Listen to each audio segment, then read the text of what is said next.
हमारे साथ पैनल मौजूद है। सीनियर सहाफ़ी तज़कियाकार शहजाद इकबाल अभी हमें ज्वाइन करें। शहजाद, एक तो आज जो ये एक अहम और बड़ा फैसला सामने आया है सुप्रीम कोर्ट में पंजाब केपी के इलेक्शन अल्तवा केस का, इस पर आपका कमेंट। और अब से कुछ देर पहले सुप्रीम कोर्ट ने जस्टिस फाइज ईसा के फैसले पर लार्जर बेंच भी तश्कील दे दिया है, उस पर भी आपकी राय जानना चाहेंगे।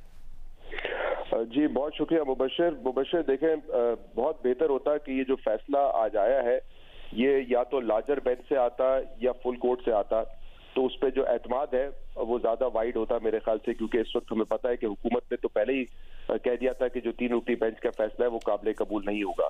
तो क्योंकि बेंच की फॉर्मेशन पे एक सवाल उठ चुका था, ये जब केस की हियरिंग शुरू हुई तो उस वक्त 5 मेंबर बेंच था, 2 रेक्यूज कर गए जजेस इसमें से, तो इसलिए बेहतर होता कि ये फैसला अगर फुल कोर्ट से आता।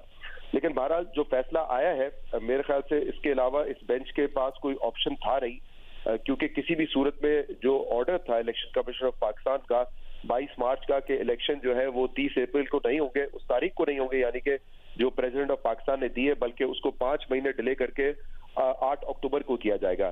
तो मेरे ख्याल से एक ऐसा ऑर्डर था इलेक्शन कमीशन ऑफ पाकिस्तान का जो कि बरकरार रह नहीं सकता था। तो इस बेंच के पास ये ऑप्शन था नहीं कि उस फैसले को बरकरार रखे, लिहाजा उस फैसले को कलअदम करार दिया गया है। और ये मैं इसलिए कह रहा हूँ क्योंकि इस हियरिंग के दौरान आपने सुना होगा जो इलेक्शन कमीशन ऑफ पाकिस्तान के पहले वकील थे इरफान कादिर साहब से पहले, उन्होंने बाकायदा कोर्ट में 2-3 चीजें कही थी। एक तो उन्होंने ये कहा था कि जो 3-2 का फैसला है हमने उस पर ही अमल दरामद करके 30 अप्रैल की डेट दी थी। फिर उन्होंने ये भी कहा कि अब भी हम इलेक्शन करवाने के लिए तैयार हैं, 90 दिन के अंदर इलेक्शन करवाने के लिए तैयार हैं, लेकिन अगर हमें फंड्स की फराहमी हो जाए, हमें सिक्योरिटी दे दी जाए, तो हम जो है वो इलेक्शन करवा देंगे।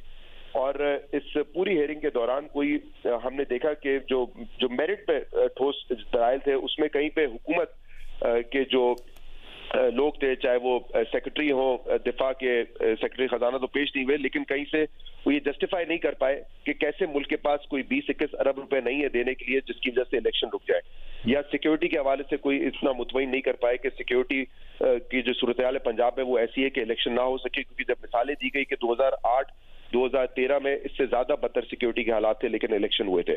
तो मुझे लगता था कि ये बड़ा मुश्किल होगा, जो बेंच अब ये केस सुन रहा था, कि वो जो 22 मार्च का फैसला था इलेक्शन कमीशन का कि अक्टूबर 8 को अब इलेक्शन होंगे, उसको बरकरार रखता। तो ये मुझे लग रहा था कि बड़ा मुश्किल हो जाएगा। इसके अलावा देखें, जो एक सवाल अब इस फैसले पे उठ रहा है वो ये है कि इलेक्शन कमीशन ऑफ पाकिस्तान की जिम्मेदारी होती है कि वो शेड्यूल अनाउंस करे, यानी कि कागजात नामजदगी कब जमा होंगे, उसकी स्क्रूटनी का पीरियड कितना होगा। ये प्रोसेस वो है जो कि दायराकार इलेक्शन कमीशन ऑफ पाकिस्तान का है, इसलिए इस पे सवाल उठ रहे हैं कि अदालत ने जो है ये कैसे पूरा शेड्यूल जारी कर दिया। ये काम तो इलेक्शन कमीशन का है और ये बात तो हम सब मानते हैं कि हर इदारे का जो रोल है वो उसको ही पूरा करना है, किसी और इदारे को उसमें इंटरवीन नहीं करना है।